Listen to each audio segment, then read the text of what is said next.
ہمارا اپنے بارے میں کچھ خوش فہمی ہے کہ ہم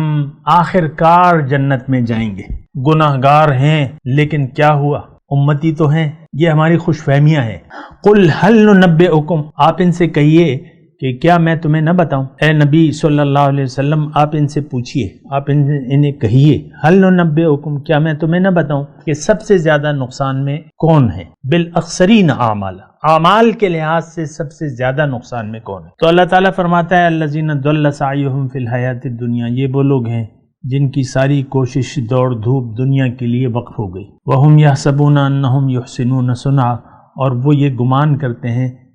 تو جو یہ نیک اعمال لے کے آئیں گے قیامت کے دن، فلا نقیم لہم یوم القیامت وزنا، قیامت کے دن ان کا کوئی وزن ہی نہیں ہوگا۔ اولئک الذین کفروا بآیات ربہم ولقائہ فحبطت اعمالہم، اب ان کے اعمال نیک جو ہیں وہ ضائع ہو جائیں گے۔